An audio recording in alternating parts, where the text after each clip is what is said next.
Michael Carnevale is branch manager and financial advisor. Securities offered through Raymond James Financial Services Incorporated, 400 Southbridge Street in Auburn, Massachusetts. 1-800-657-9126. A member of FINRA SIPC and are not deposits, not insured by FDIC or any governmental agency, not guaranteed by Webster 5 Cent Savings Bank, and subject to risk, may lose value. Webster 5 Cent Savings Bank is not affiliated with Raymond James Financial Services Incorporated. The information contained in this report does not purport to be a complete description of the securities markets or developments referred to in the material. The information has been obtained from sources considered to be reliable, but we do not guarantee that the foregoing material is accurate or complete. Any information is not a complete summary or statement of all available data necessary for making an investment decision and does not constitute a recommendation. Any opinions are those of Michael Carnevale and not necessarily those of RJFS or Raymond James. Expressions of opinion are as of this date and are subject to change without notice. Good afternoon, ladies and gentlemen.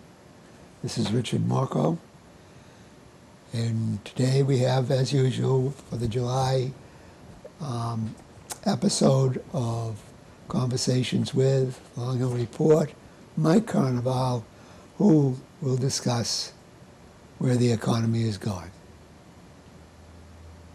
And then from, what was his name, Dickens, his famous quote, "It was the best of times, it was the worst of times." Right. All right.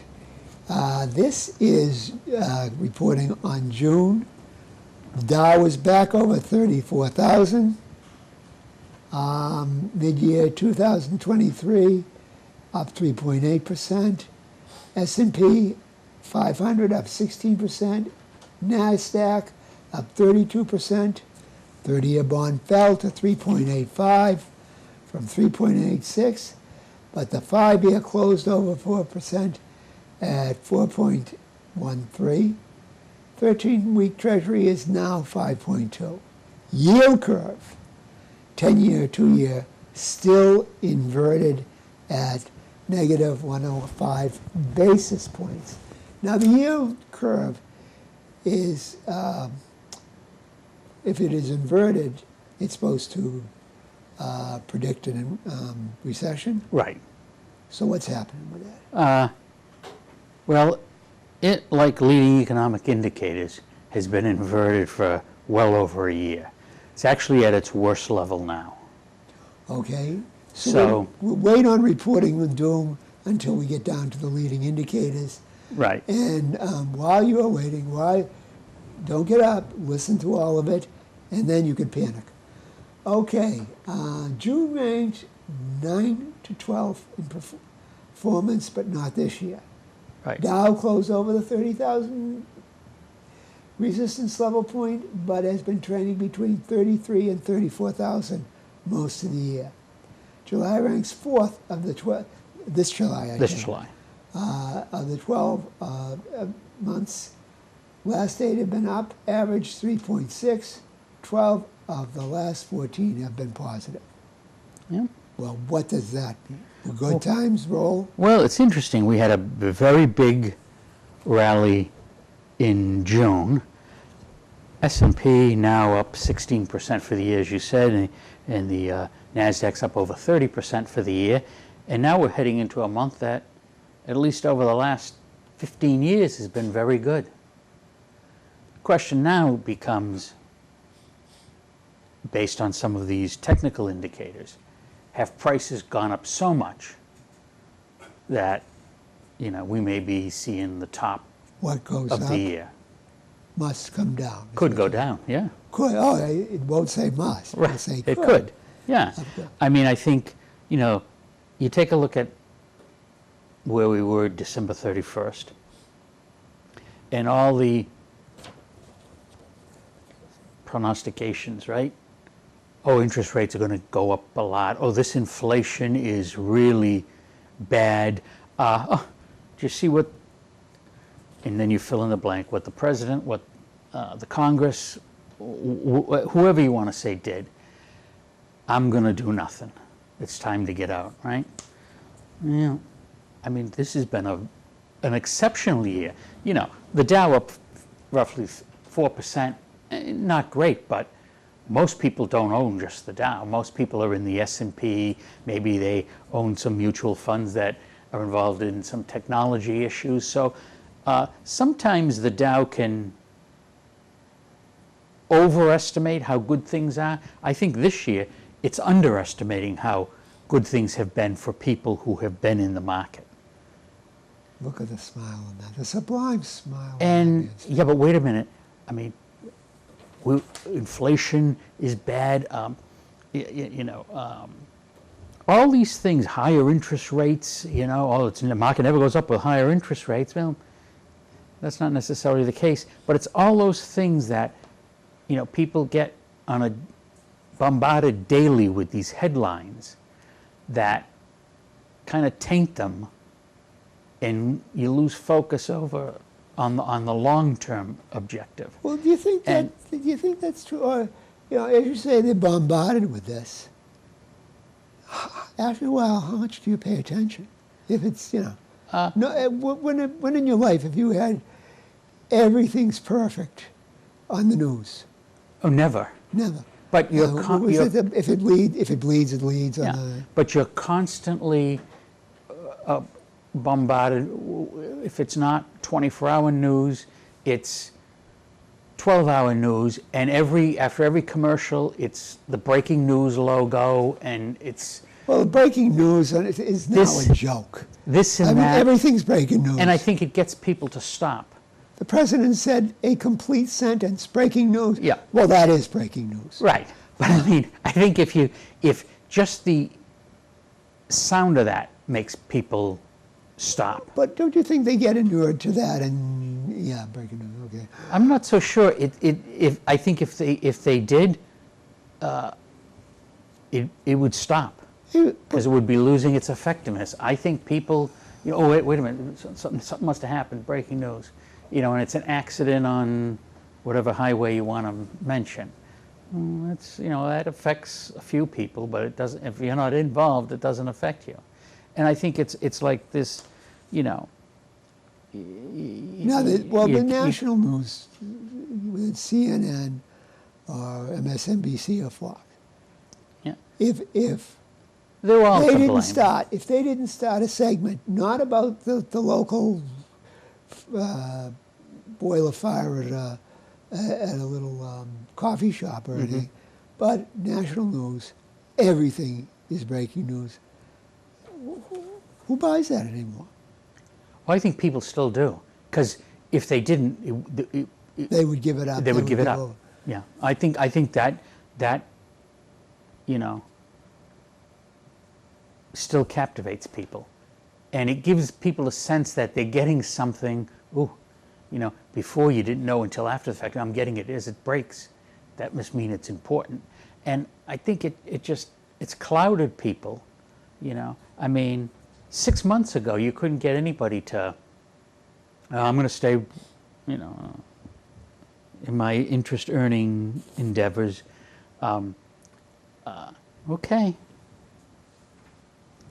And so, I think it's... ladies and gentlemen, we have breaking news. Mike Carnevale says, "Let the good times roll." I think... Which is what you basically... Which is not wrong. I'm not saying you're wrong. I think if you combine the technical stuff with some of these economic indicators, you're less likely to get spooked, because you're basing it on something. Now, you may say, someone may say, well, these indicators are, somebody made them up. Sure, somebody did. But if you're following like a trend, you're less likely then to get your emotions tied into these things. I mean, I always say, I get customers who, whether it was the previous president or the current president, I don't know why they get so excited. Neither one knows you. So I don't get and No, wait a it minute. gets... Wait a minute. Gets My people- state rep sends me a card every year. the calendar once a year. But no, people get so excited, and then when you don't get excited, they come after you. Oh, didn't you see the other? Guy stumbled.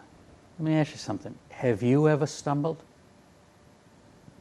I mean, I don't see the big deal.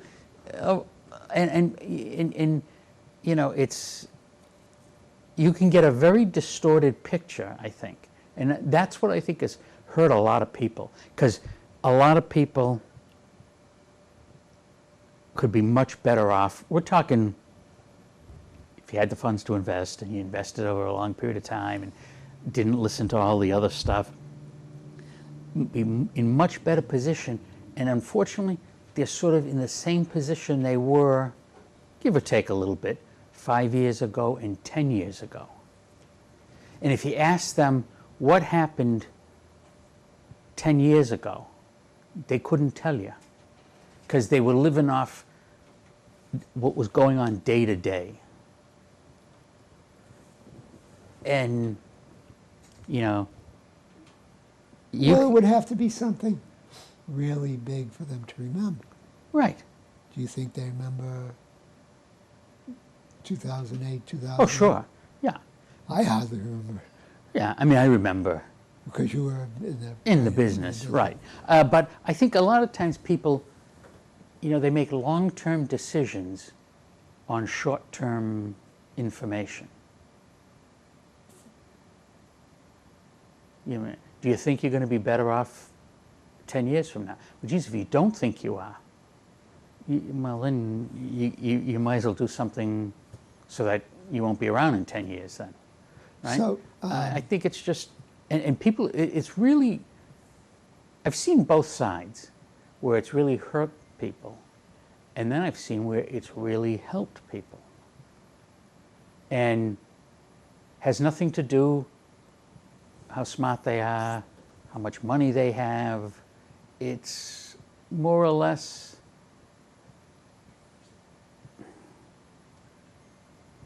I guess they looked at the big picture as opposed to just focusing on, you know, got a customer who, you know, when Biden got in 4 years ago, she got out of everything. It was the worst decision she ever made. And, oh, well, that guy, this, that. Oh, and it's on both sides, too. It's just not, you know, if it swings back to the other party. You remember all the people who said, if Trump wins, I'm going to Canada. Correct. And I thought None of them went. I thought there would be no traffic on yep. the roads. Nope. So they all didn't go, and they survived. It's and all the people who said, we're still all alive with Trump, with Biden. Yeah. But where's the trend? Was the trend? What does the president matter in the trend? Doesn't. So far, you could say you have with that worldview, you probably have been consistently doing well. I would say the president. I mean, if he starts a nuclear war, all bets are off there. Yeah, but you know. But how you would hope there were do they do safeguards in place that one person couldn't do something crazy. I mean, he can't pass any legislation. No, he can't. He can't. He's turning out to be impotent against the Supreme Courts. Which, you know, oh my gosh, we can't Yep. we can't hang out with Facebook now. That's so terrible. Yep. And he can't do anything about it. Yeah, it's more. I mean, I don't want to say it's a figurehead position, but it really is. Yet people put so much importance in it. Oh. And, you know, they make the decisions on, you know, well, and of course, if you don't agree with them, you know, if you don't agree with A, they say you're I know you support B. And then if you don't agree with B, they say, well, I know you support A. No, they're both bad. I mean, and you can't factor that in. You have there is some people get, you know, macro aspect to this, and bad policy can lead to a recession. can't crash the economy, Right. but it could. It can have a short-term effect. Yeah. Now, what's short-term? It could be 6 months, it could be 3 years. But I mean, if you're looking at investing for 40 or 50 years, I'll take any point in time in the last 40 years to have been able to start and end where we are today. You guarantee this, that when we come back here in 40 years, I'll be doing real good, and you'll be doing real good. Uh-huh. You guarantee this? Yep. I'll be in my 90s, but that's I'll be doing real good. I guess because the alternative would be, Yes. you know, I'm below ground. Well, we have to really be serious here now. I don't know why we should change at this point. No, no sense. But we're going to talk technicals. Yep. So, the sentiment weakened. 200-day NYSE movement, that's New York Stock Exchange, I think, isn't it? Yep. Moving average now 61% versus 45 months ago. Yep.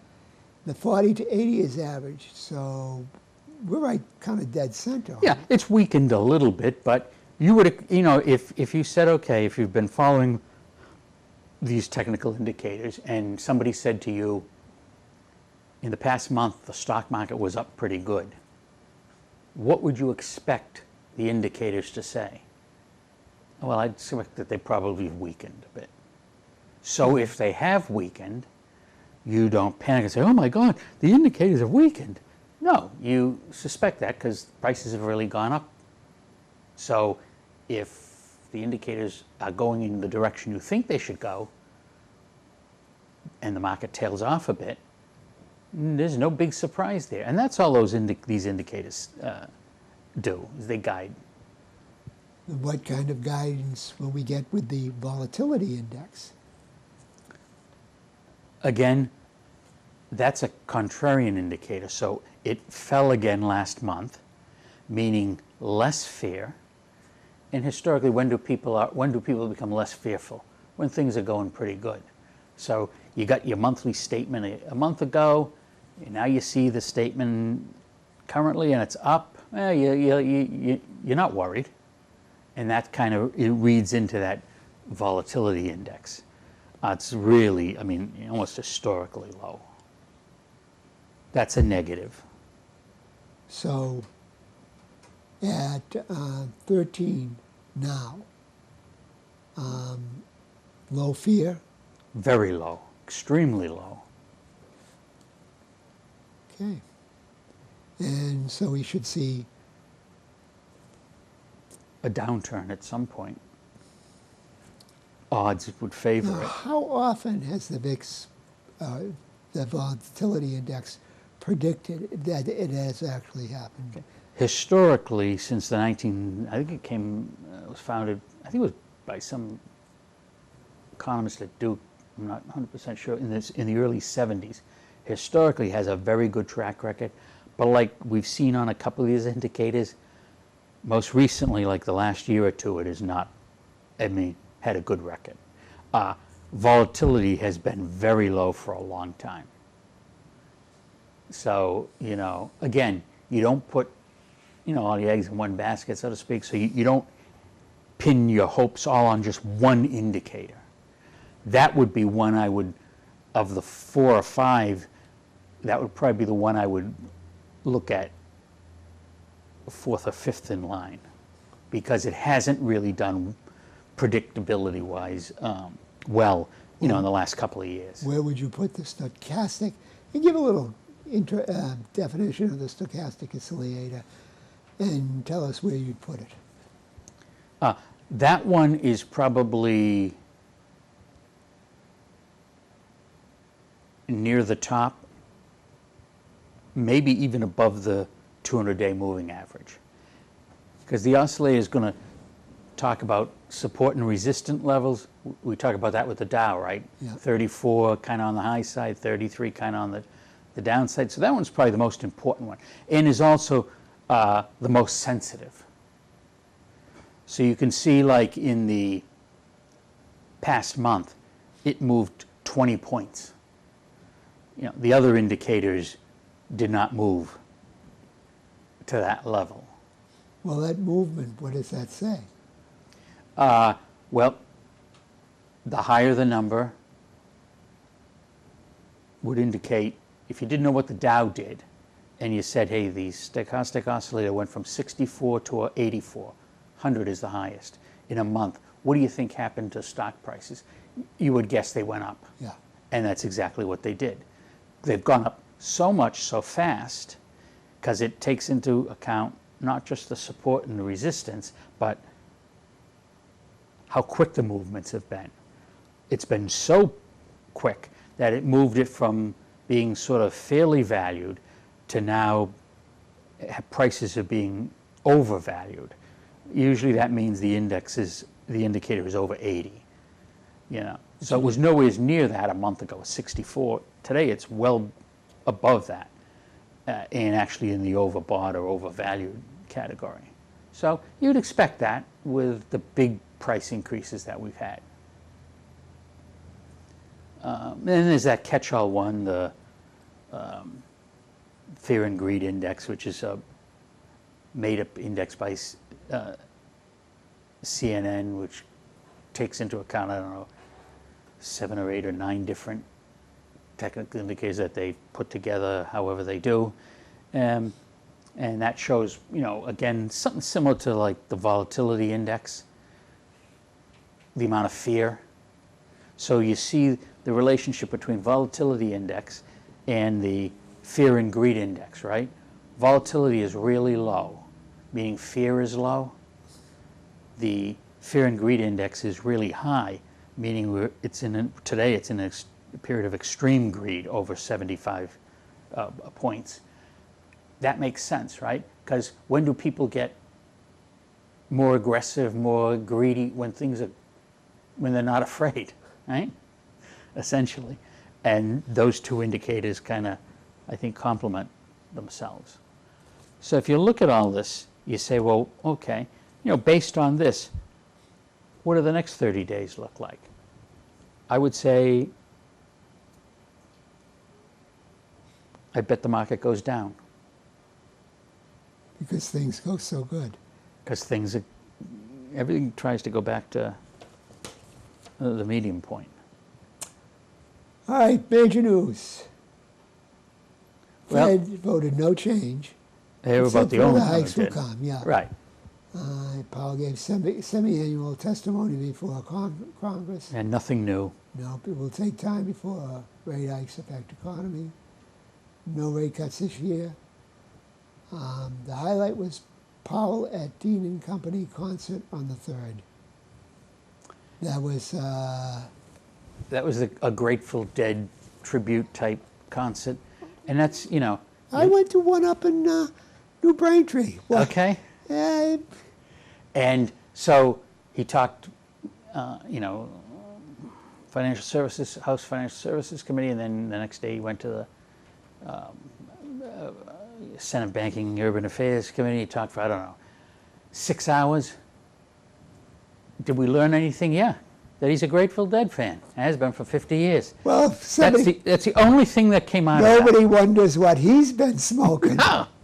But I mean, that's all you learned. I know. Everything else was as expected. Okay. So interest rates have really been continued to go up You around have the a world. Grateful Dean and not Grateful Dead. That was the name of the concert. Yeah. Okay. All right. I don't think it was, actually. I think that's probably a typing error. What?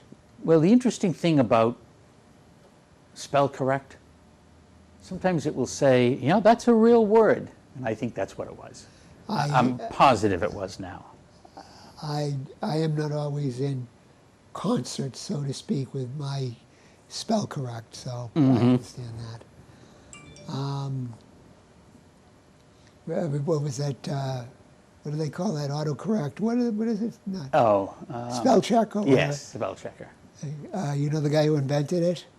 No. You know what it said when he died? What? restaurant in peace. Yeah.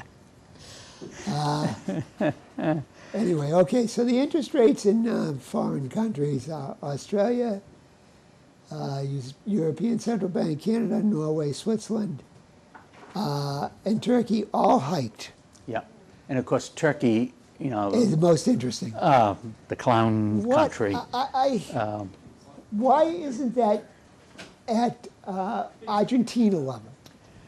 I mean, Well, really? you know, to go from 8.5 to 15 in one session is. I you mean, know, they've been doing this for years. Yeah, they have. I mean, that's 8.5, 15% recently, but they've been doing this for. Yeah. Well, Really? it's, you know, it's very political. They got a new head of the central bank, lady From who worked Goldman. at Goldman Sachs. Well, of course. Where else would they get them? It's their fifth one in 4 years. So, you know, I think what Turkey does is irrelevant. I mean, and you see it in stuff like this. They make some pretty good weapons for the current war up there. Yeah, but All right. Short Oil of rigs. that. Oil rigs. Lowest level since April 1st, 2022. I think it was the Saudis and the Russians are cutting. Mm-hmm. So is that to get the cost of the barrel up? Ideally, yeah. Usually when you know, the solution to low oil is reduce rig counts, hasn't worked. Because the rig counts are at their lowest level in almost a year and a half, and production is still at, you know, over 12 million barrels a day, and the price is still below 70. So Does that have something to do with fracking? probably does. Yep. NVIDIA, the people who are going to make our lives miserable. Another $1 trillion market cap stock. There aren't many of them. While NVIDIA went over $1 trillion, the first one ever to hit that was Apple, and Apple crossed $3 trillion. And Apple gets to that aggressively buying back stock. Mm-hmm. Yep. I don't know. Aramco, the amount of oil in Saudi Arabia is declining too, is. just naturally, Yep. but they become a $1 trillion corporation. That one is another one of them. And then the usuals, you know, Alphabet, Amazon, Microsoft. But there's no question Apple is the standout there at $3 trillion now. Now, the economy going in the right direction, May consumer prices up 0.1%. Now, we have this discussion every month, The rate of the increase Which gets smaller and is- smaller. but it's still not going, the price level is not going down. No, but, you know, you're at basically consumer prices 4% over the past year. You know, it's the lowest since 2021. And of course you can say, well, that's really not real inflation. They're Mickey Mouse.